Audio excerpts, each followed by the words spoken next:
بدن میں سانس جب تک چل رہی ہے، ولایت کا سفر جاری رہے گا۔ اعوذ باللہ من الشیطان الرجیم۔ حسبنا اللہ ونعم الوکیل، نعم المولا ونعم النصیر۔ بسم اللہ الرحمن الرحیم، الحمد للہ رب العالمین، الصلاۃ والسلام علی رسولہ الکریم وعلی اہل بیتہ الطاہرین، ولعنۃ اللہ علی اعدائہم اجمعین۔ اما بعد فقط قال الصادق علیہ السلام: بنی الاسلام علی خمس، الصلاۃ والصوم والحج والزکوٰۃ والولایہ۔ یہ چینل جو سفر ولایت کے نام سے ان لوگوں نے آغاز کیا ہے، میری دعا ہے کہ ولایت کے سلسلے کو یہ لوگ آگے بڑھاتے رہیں، اور اسی کے ضمن میں ایک چند معروضات، بہت زیادہ طول و تفصیل نہیں دینا ہے، کہ ولایت کی اہمیت کیا ہے۔ امام صادق علیہ السلام سے سوال کیا گیا کہ دین اور اسلام کی بنیاد کیا ہے، تو آپ نے کہا کہ دین اسلام کی بنیاد 5 چیزوں پر ہے۔ ایک نماز ہے، ایک روزہ ہے، ایک حج ہے، ایک زکوٰۃ ہے، ایک ولایت۔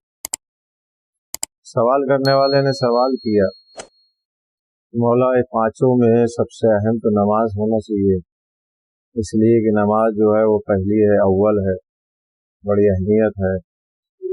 تو آپ نے کہا کہ نہیں ہے۔ پھر اس نے پوچھا کہ پھر روزہ ہے؟ کہا نہیں، روزہ بھی نہیں ہے۔ کہا حج ہے؟ کہا حج بھی نہیں۔ کہا زکوٰۃ؟ کہا زکوٰۃ بھی نہیں۔ پھر کہا ولایت جو ہے سب سے اہم ہے۔ اس نے سوال کیا مولا یہ ولایت سب سے اہم کیوں ہے؟ اس لیے کہ نماز کے بارے میں اتنی حدیثیں، اہمیت اور اس کی فضیلت کے بارے میں، روزہ اور دوسری۔ تو آپ نے کہا کہ اس بنیادی فرق ہے باقی چیزوں میں اور ولایت میں۔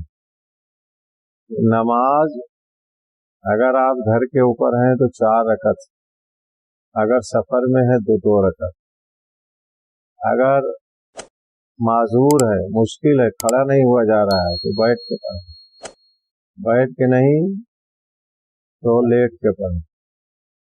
لیکن ولایت ایسی چیز ہے کہ جس میں کوئی معذوریت نہیں ہے، گھر میں رہیں یا سفر میں رہیں، باہر رہیں یا بیمار رہیں، ہر حال میں ولایت ایک جیسی ہوگی، اس میں کچھ کمی نہیں ہوگی۔ روزہ اگر آدمی گھر پہ ہے تو وہ رکھے گا، اگر سفر میں ہے یا بیمار ہے تو روزہ اس کے اوپر سے ثابت ہے، وہ بعد میں رکھے گا۔ لیکن ولایت ایسا نہیں ہے، بیماری کے حالت میں بھی ولایت رہے گی اور صحت کے حالت میں بھی ولایت رہے گی۔ شہزادی فاطمہ زہرا صلوات اللہ علیہا نے جب باغ فدق کے سلسلے میں مسجد میں خطبہ دیا تو بہت سی چیزوں کو بتاتے جو دین کے ارکان اور دین کے اصول و فروع تھے، ان کی اہمیت گناتے گناتے آپ فرماتی ہیں: الولایہ نظام للامہ، ولایت امت کے لیے ایک نظام ہے، ایک سسٹم ہے، ایک قانون ہے۔ یعنی اس وقت اگر دین اسلام زندہ ہے تو ولایت کی وجہ سے، اگر قرآن کی حرمت باقی ہے تو ولایت کی وجہ سے، اگر لوگ صحیح راستے پر آ جائیں، چاہتے ہیں کہ صحیح راستے پہ رہے، بھٹکے نہ، تو ان کو ولایت کو قبول کرنا پڑے گا، ولایت کو لینا پڑے گا۔ ولایت کیا ہے؟ جس طریقے سے نبوت خدا اور بندے کے بیچ کی ایک کڑی ہے، رسالت خدا اور بندے کے بیچ کی کڑی ہے۔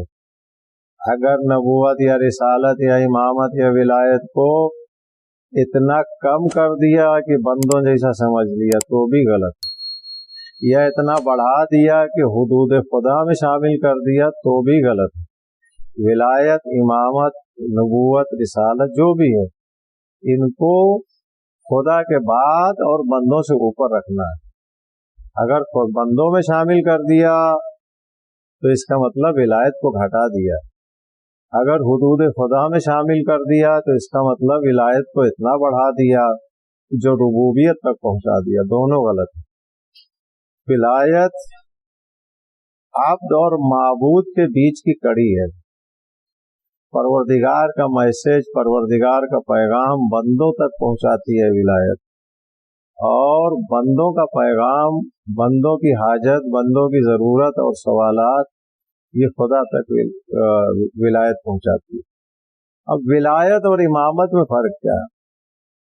دیکھیں، امامت، امام جو بھی رسول کا جانشین ہے وہ امام ہو سکتا ہے اور ہے، جیسا کہ 12 امام ہے ہمارے، لیکن ولایت کیا ہے؟ جس طریقے سے رسول قانون لائے، قانون رسول تھے تو قانون نافذ کیا، رسول کے بعد جو رسول کے لائے ہوئے قانون ہے اس کو نافذ کون کرے گا؟ وہ نافذ کرنے والا ولی ہے، ولایت۔ اگر ولایت نہیں ہے تو قانون نافذ کرنے والا کوئی نہیں ہوگا۔ اسلام کا قانون ہے چور کے ہاتھ کاٹ دو، یہ قانون لکھا ہوا ہے، لیکن ہاتھ کاٹے گا کون؟ جو ولی ہوگا، جس کے پاس ولایت کلی ہوگی۔ اب یہ ولایت قانون کے نفاذ کا نام ہے۔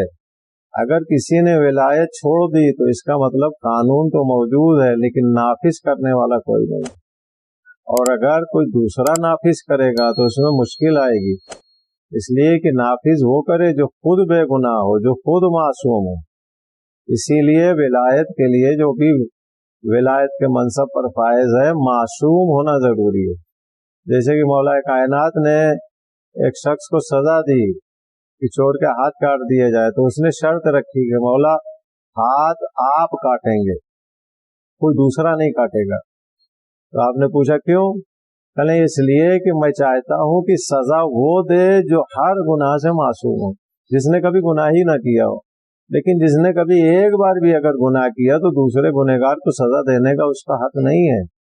آخر میں مولا کائنات نے چور کی انگلیاں کاٹ دی، وہ اپنا ہاتھ کٹا ہوا ہاتھ لے کے بازار میں ٹہلا اور مولا کائنات کیا جو حمد و ثنا کر رہا ہے، قصیدہ پڑھ رہا ہے۔ ایک نے اس کو پکڑ کے پوچھا کہ تم کتنے بڑے بیوقوف ہو کہ علی نے تمہارا ہاتھ کاٹ دیا اور تم علی کی تعریف کر رہے ہو۔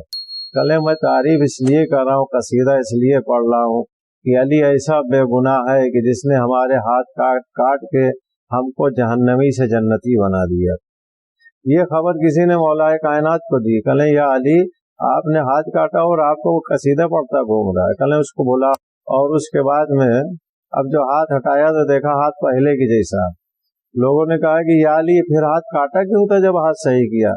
کہے وہ اسلام کی حد میں نے جاری کی جو ہاتھ کاٹا تھا، یہ محبت کا تقاضا پورا کیا جو کٹے ہوئے ہاتھ کو جوڑ دیا۔ تو یہ ہے ولایت، جس کی اہمیت جناب فاطمہ زہرا نے بتائی، اور بی بی فاطمہ زہرا نے باغ فدق کے لیے وہ کام نہیں کیا جو ولایت کے لیے کیا۔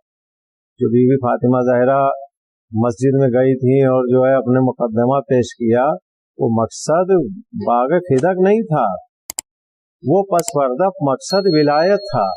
یعنی اگر چور کے اوپر، چور نے کئی ایک چوری کی اور ایک چوری اگر ثابت کر دی جائے تو باقی چوریاں خود بخود جو ہے ثابت ہو جاتی ہیں۔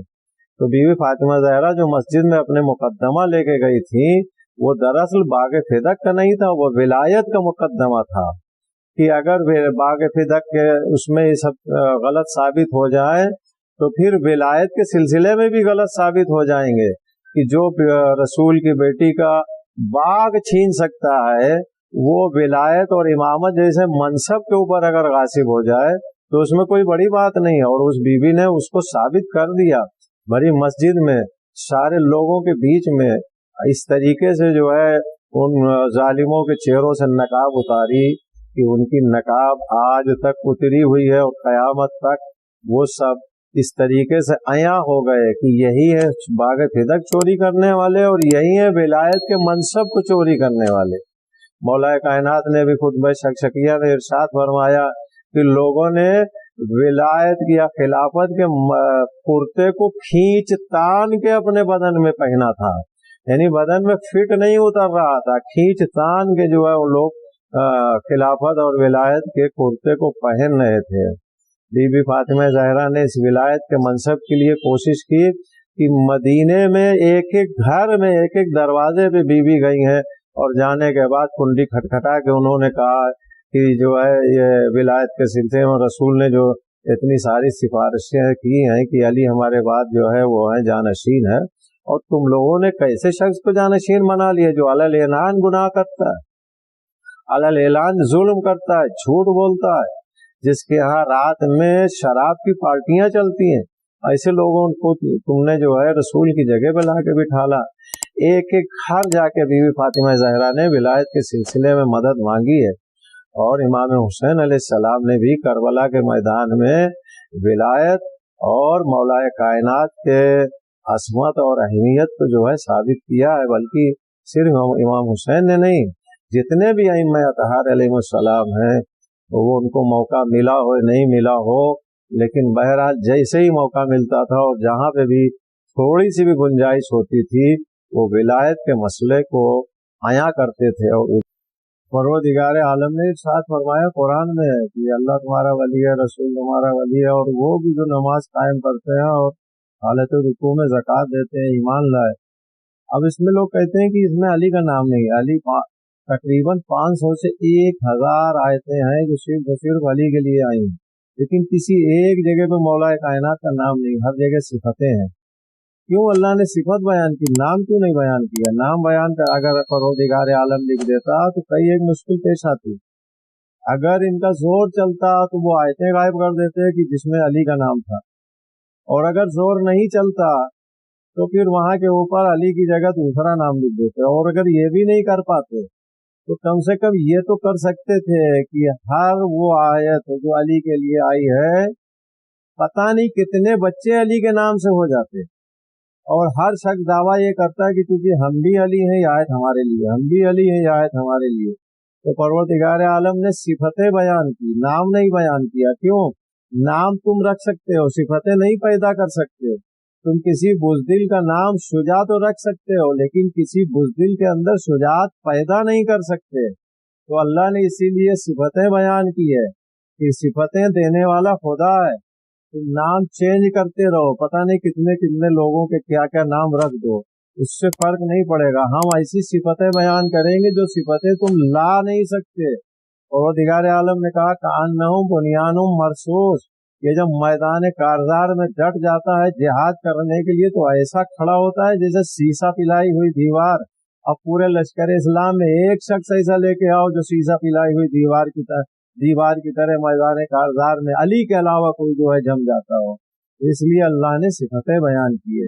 اس کے علاوہ غدیر کے میدان میں پروردگار عالم نے جو ہے بالکل آخری اعلان کیا کہ آج الیوم اکملت لکم دینکم واتممت علیکم نعمتی، آج کے دن میں نے دین مکمل کیا، نعمتیں تمام کی، دین اسلام سے راضی ہو گیا۔